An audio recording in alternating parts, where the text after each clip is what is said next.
Hi, this is Jeff Kober and with my wife Kathy. This is Disney at Play, and we are here at the Magic Kingdom without a mask on, as are all the guests. Although what's kind of funny is they step off of the monorail, they still kind of have their mask on. But we're here to experience what the park is like without having to wear a mask in the outdoor portions. And then we're also going to see what it's like when you join queues and go on attractions as well. So we got a lot in store for you. Join us for this Disney at Play podcast. So we're actually going to back up to the Ticket and Transportation Center and actually start there, so you get an idea of how this looks from a transportation point of view. Also, most of the audio I'm going to provide in post today, and I'm doing that so that you don't have the effect. There was a lot of wind out there, and it's kind of annoying after a while. So I'm going to try to give you a better take on this in delivering a narrative through post. Now, as you go up the ramp to the monorail station, note that even though they have decided to put everyone 3 feet away instead of 6 feet away, the stickers are still at a 6 feet distance. As you get to the top, you notice that the cast members have a mask, and they're reminding you to wear a mask.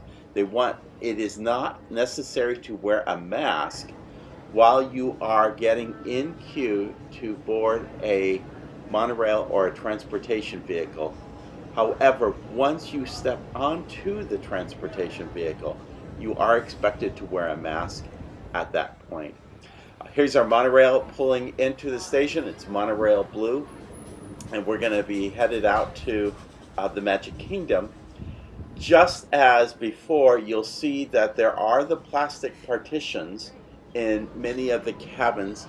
Not every cabin has a plastic partition. Sometimes they allow larger parties to have a cabin without those partitions, but by and large, most of those partitions are still in place. They give you a number of where to stand and which part of the cabin to sit in once you are in.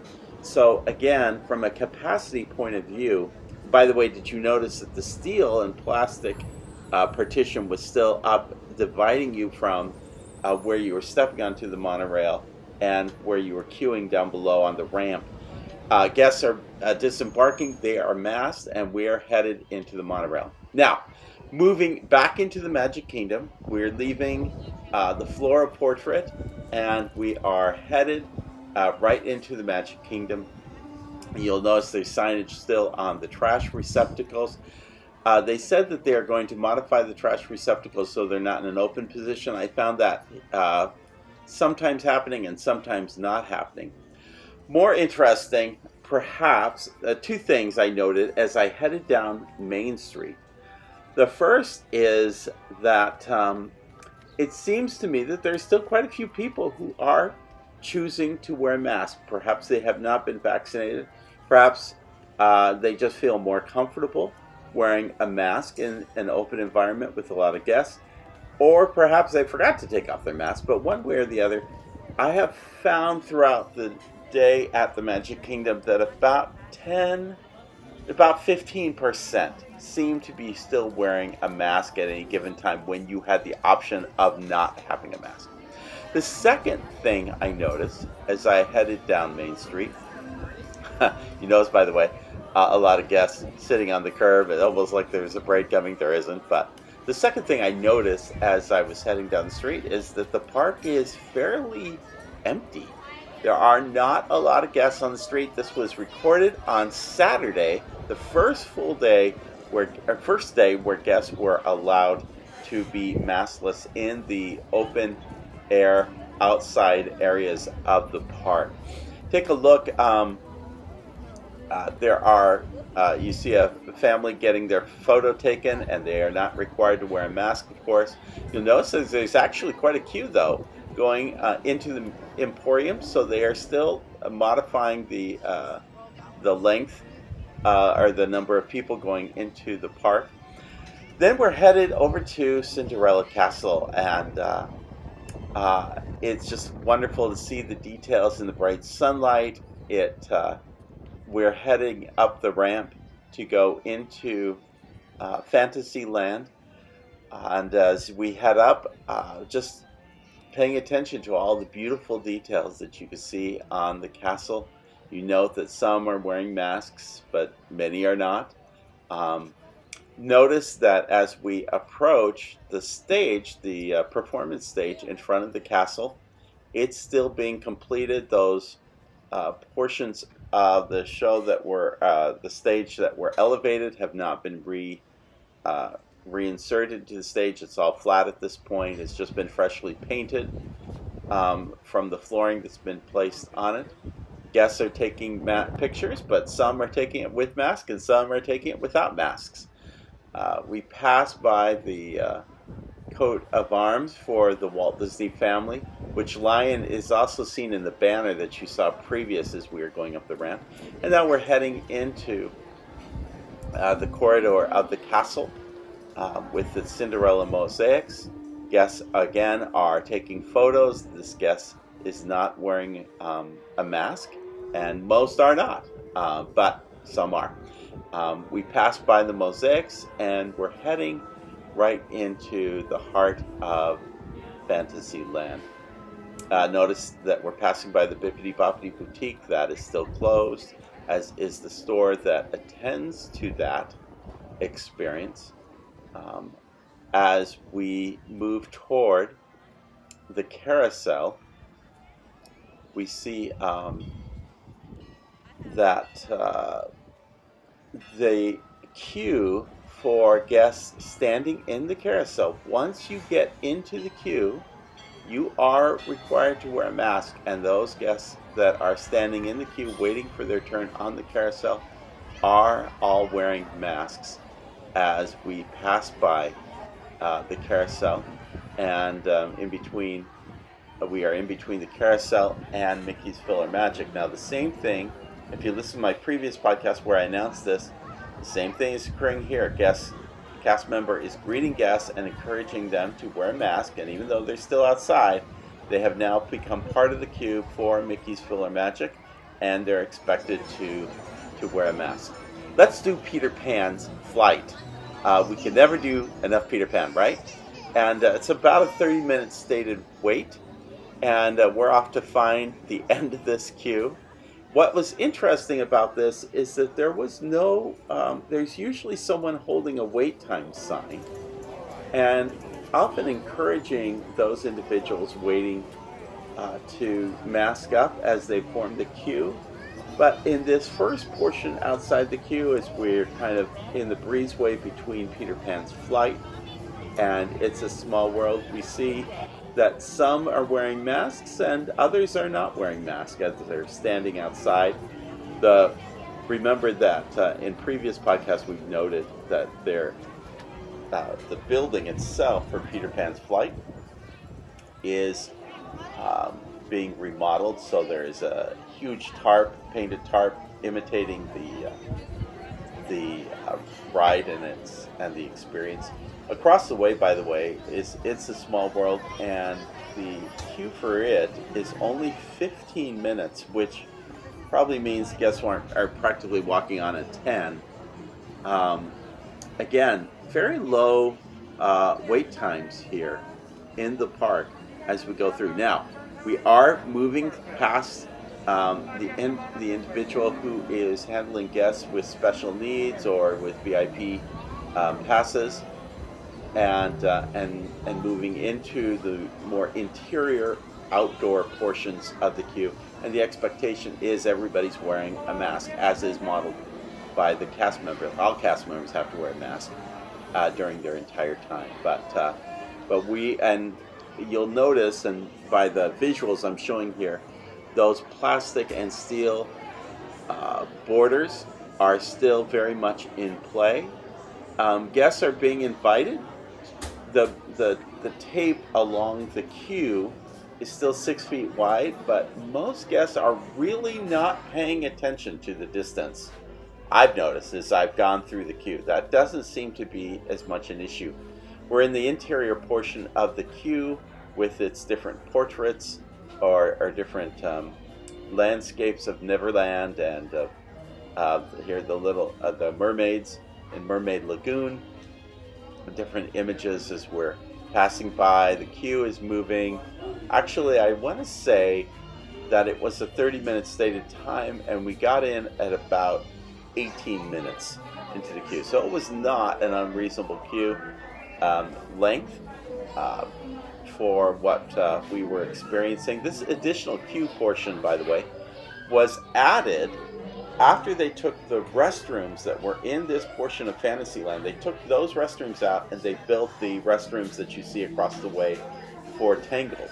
That gave them this additional space to do this Act 1 type queue, which is just really has made it so much more enjoyable as you prepare to go on the attraction. We're entering what is John and Michael's bedroom, and Wendy's, depending on where you're at the story. You see the clock tower outside their window. I'm going to tell you, this is $1 million view at this house to have this kind of view of the tower of the clock tower. Many of the guests are, again, if you kind of notice, they are not paying too much attention to the social distancing in line, but you are welcome to just pause from the guests in front of you and not be impacted by that. See pixie dust being sprayed over John and Michael's portion of the room, and some of the elements that are very cool for this queue are working, some are not. There's, in this portion above the blocks, there's usually a set of bells that you can wave your hands and ring the bells and actually make the shadow of the by playing with the shadows of the bell, make the bells ring. Here is Wendy's portion of the room, and you'll see Tink kind of coming in and out here and doing her thing. So all of that is, yeah, there you go. See Tinkerbell, and then she's inside the dresser, and it lights up. It's a very cool effect as you're coming through. The last hallway also has some pixie dust that kind of coats you, supposedly getting you ready to fly as you go into Neverland. And then we come back into the very final portion, length of the queue. You'll see the plastic portions that are separating us from other portions of the queue. This has traditionally been a switchback queue, and so it's a very it's been a very ordinary queue for many years. It wasn't until they added this Act 1 portion with the removal of the restrooms that made it so much more dynamic. You'll notice that there is a station here. My wife's taking advantage of getting her hands sanitized as she gets ready to board the attraction. And then we're ready now to board a pirate ship and head to Neverland. It's been my good fortune to experience all of the Peter Pan flights in all of the Disney parks. All of the Magic Kingdom style parks have Peter Pan's flight, with the exception of Hong Kong Disneyland. Both Paris and Shanghai have 2-row ships, galleons, that you can board, which really helps move down the long waits that are often associated with this attraction. I'm sure they would do the same thing in this ride if they were able to accommodate the track, but the track situation I don't think will ever accommodate a 2-row galleon. The way it's been designed, you'd have to almost gut the whole thing out, which, by the way, seems to be what Tokyo Disneyland is doing, as they are creating a new Disney Springs, part of their Tokyo Disney Sea, which has an entire Neverland component, which seems to be creating a new Peter Pan's flight. Their current one is in Fantasyland and is very comparable to this one. Here we're flying over moonlit London, and boy, it just captures the imagination. This is such a well done scene with its black lighting of London at night. You have the little streetcars that seemingly are moving along the streets of Neverland, We pass by the moon, which never looks really good, but does have the silhouette of Peter Pan, Wendy, Michael, and John. And we head into the Neverland portion, which is problematic, from probably the most problematic of all of them. The little Captain Hook's pirate ship off the side actually works really well, but the scale has always been really weird. They have these big, huge papier-mâché flowers, which just takes everything out of proportion, yet fills the space for them. We pass the mermaids, that's fine, but then we head toward the Indian village, and of course, those images really are not in keeping with Native American stories, and that's the problem with both the film and with the attraction itself. That could be removed in the attraction, much harder in the film. We head past Skull Rock, love the water effect on the rock. We head toward the pirate ship. This has always been so cleverly done. It's one big pirate ship, but with the sails, it looks like two different scenes. In one scene, you see the children all tied up, and you see Captain Hook and Peter Pan fighting. We pass the crocodile and then come to the other side of the ship, where we see that the ship has been freed and Peter Pan is setting to go home. It seemed to me that there was a lot of fiber optic done with this. Maybe I'm mistaking that with the Disneyland portion. We're passing Captain Hook and Smead fleeing the crocodile, and then past the final mural, which takes us home on a golden galleon toward London. It is a lovely attraction. Who doesn't love the idea of sailing over Neverland? Still, this could use a lot more TLC. The one at Disneyland that was redone was so well done and has so many beautiful animated elements in it that makes it feel much more like the film. And I think that's a missed opportunity, for lack of a better term. Now we're back off the attraction, and guess what? We're able to take our masks off as we exit, which is just the best part of this whole experience. We find ourselves in Frontierland now, and we're taking some time to enjoy a little pineapple Dole Whip, and just watching the setting sun here in Frontierland. It is a beautiful evening. Again, you have to note the crowds. They're pretty low for a May time of year. This is not what you would expect. And one of the things that really makes the numbers go up this time of year is the convention business. This is, by the way, is Big Al's, which had just reopened, although it's currently in the state of closing for the day. But Big Al's has been closed since park opening, and you could see that it has reopened with its coonskin hats for sale. Across the way is the Country Bear Jamboree, where guests waiting to go into the attraction will be in the lobby with masks on. Now, you don't see that through here because the guests have just departed into the theater. But that is part of the total experience here. And then you see the shops, which are still emphasizing entrance and exit points into the stores. So they're really kind of still minding the numbers of people in the stores, and of course expecting you to wear a mask when you are there as well. We've finished our pineapple Dole Whip, and we are now heading through Frontierland, and thought we would do Big Thunder Mountain. It's been a few months, and I have to say the last time I did Big Thunder Mountain, it was midday, and it was hot with the plastic and steel dividers and no fans really in that open air area. It just was really painful. Here is Pico's Bills as we pass by it. Note that there's no greeter in front of the restaurant to keep you from going in. I thought that was very surprising, as with the mobile ordering you kind of expect that. Now, mind you, if you don't do mobile ordering, most every one of these major counter service restaurants will keep a stand open to actually take your menu order, especially if you're looking to do some kind of specialized menu option that isn't available. Here at Splash Mountain, you see guests are wearing their mask, although you'll also hear an audio reminder. Apparently, two guests who were at one point choosing to take their masks off. You will hear that reminder.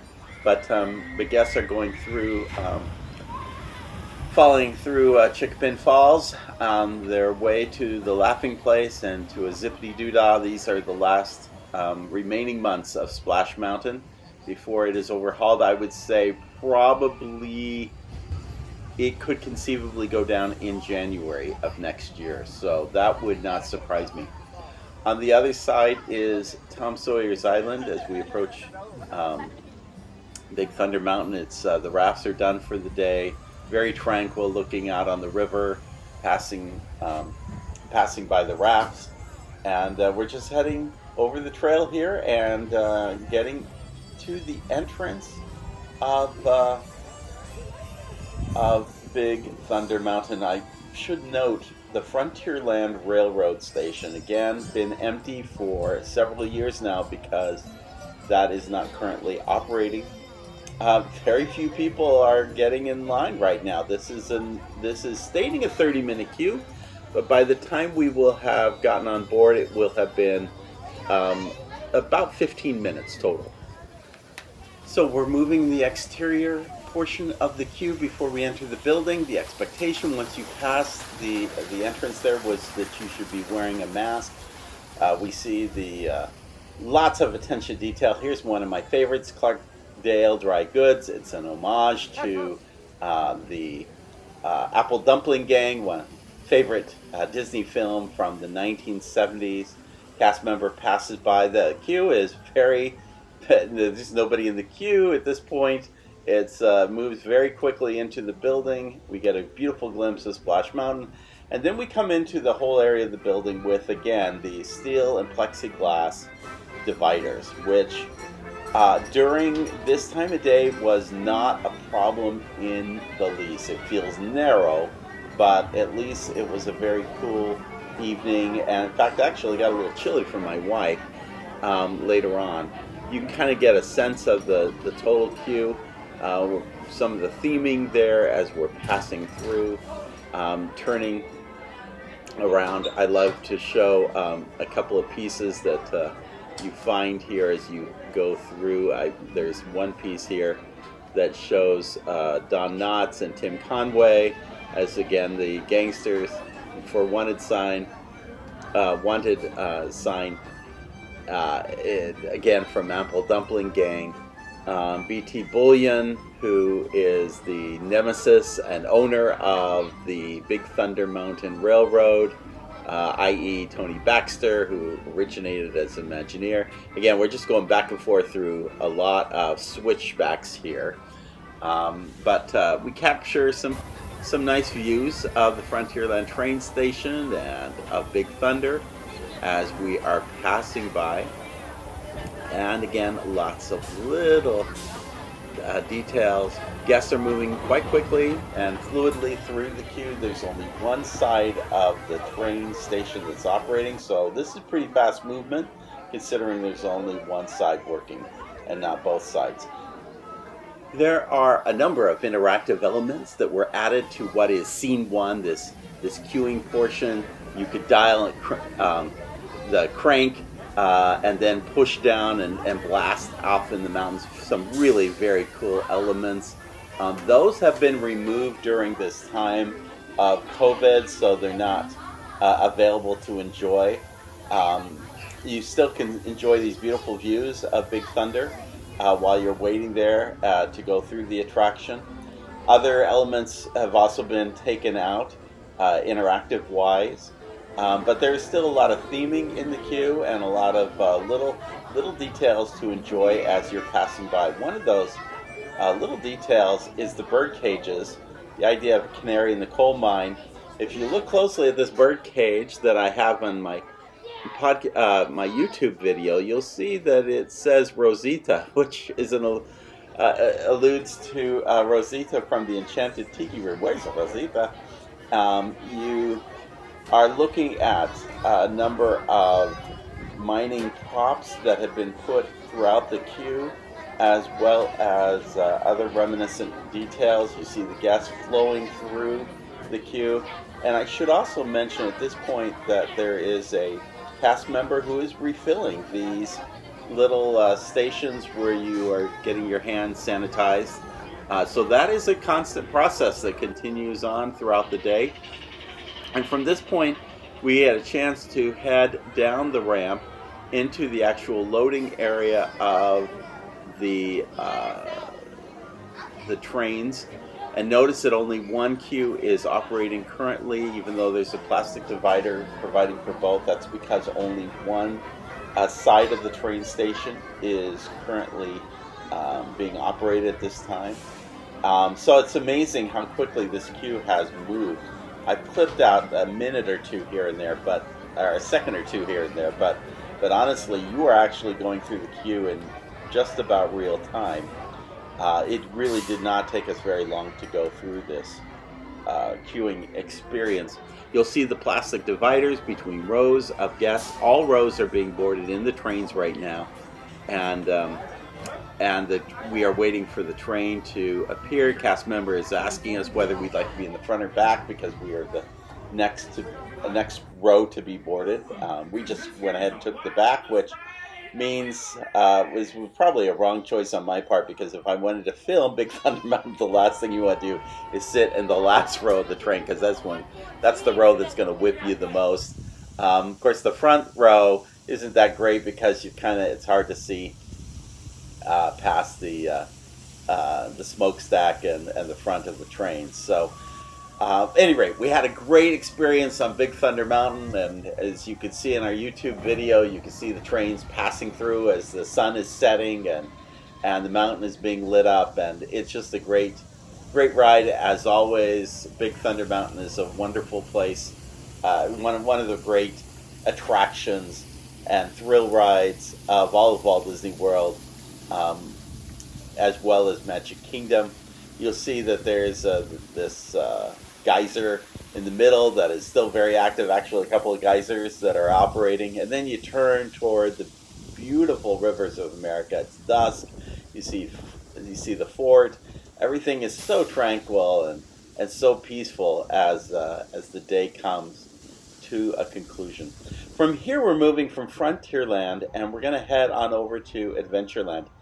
And as we go through it, we're not going to go take you through the entire queue for Pirates of the Caribbean and show that. We're just going to show you a couple of elements.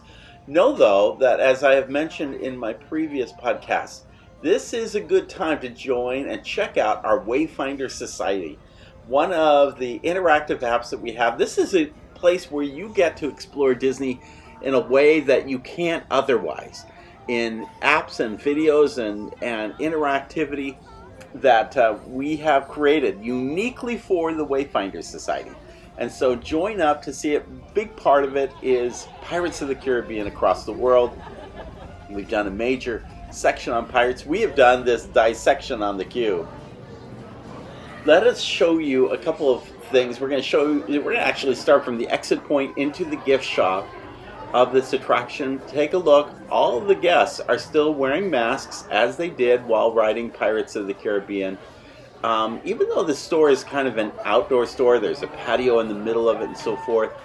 Guests are assuming that the same behavior expected at an indoor air-conditioned retail space is expected here. And so therefore, you see that all the guests are wearing masks during this portion.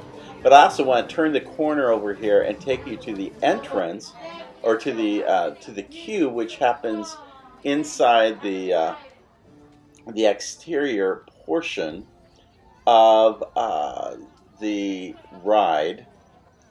And here we are. We're going to turn back into Pirates of the Caribbean. It's now the closed hour, but we're going to go through a side area so you can see how much plexiglass and steel dividers have been put through this open interior courtyard. Again, the expectation is you're going to wear your mask through the entire queuing portion. But once you're outside, as we are right now, you are free to go without a mask, although some guests are still choosing to do so, or just don't think to take it off after they've disembarked from the attraction. So we're heading over. I just wanted to show you, earlier we'd gotten a Dole Whip, and I just wanted to stop for a minute over here at Aloha Isle. One of the funny things for me is, again, it's an exterior portion over here. There's no interior to it, so theoretically you don't have to wear the mask, but just about everybody was wearing a mask as they were in line to pick up their Dole Whip. There just was this feeling that you had to wear your mask, and so there was a greeter there, not creating that expectation, but it was still there. I'd hoped to do an interior restaurant as portion of this experience today, but there was no availability. We were lucky to get Magic Kingdom passes for this afternoon. But I did want you to see the exterior portion of the Skipper Canteen. See how the seats are still very much separated. And by the way, over here, I had never seen this little image of Orange Bird on the side of the location, Sunshine Tree Terrace, where you're able to get orange juice style products, sherbets and floats and so forth. They just had this little orange bird painted on the side of the building. Had never seen that before. You see, and I'm telling you, I'm there all the time, and so I'm always surprised when suddenly I'm walking in and I see something I haven't seen before. Well, at this point, we are heading out of Adventureland. It is the end of the day, and guests are all heading out of the park. We're passing by the Club 33 location with its beautiful windows. And now we're going past the Adventureland sign and on into the Central Plaza of the area. Somebody had mentioned that, and you can see in the Crystal Palace, you can get a sense that tables are still very much separated in the Crystal Palace restaurant, which is currently open. Now, they're not doing buffet, but it is open. And then the Adventureland, somebody said that for political sake or whatever, they've taken out the skulls at the entrance to Adventureland, but they were very much there.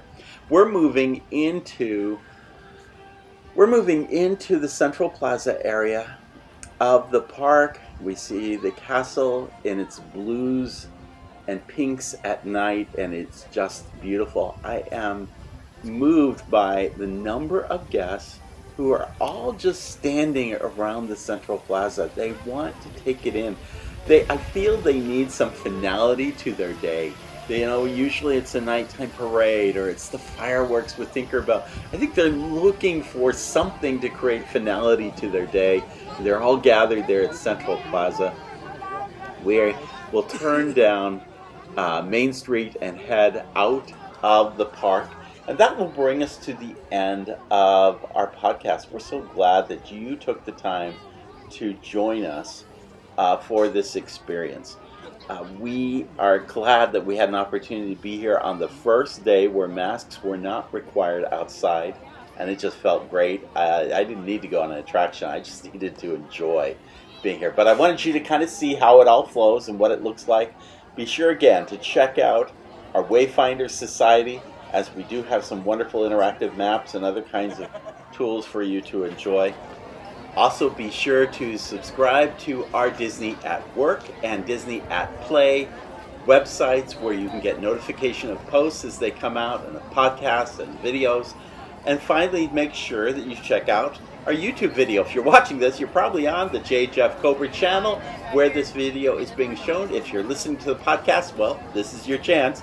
Go subscribe so you can see this play out entirely in video. It's J. Jeff Cobra. Finally, thank you for joining us, being a part. As always, remember, wherever you are, follow the compass of your heart. Have a great day. We'll see you real soon.